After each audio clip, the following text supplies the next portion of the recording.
bags under the eyes are extremely common, and they can actually be present on a teenager because often it is a condition that runs in the family. So depending on the patient's age or modality or technique of treatment is going to be very different.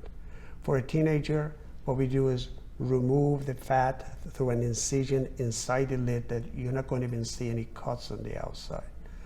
On an older patient, we remove the fat and add some more fat from the abdomen, injected in the under the skin in the face to take away the hollowness associated with some protruding bags, because often below the bags there's a hollowness.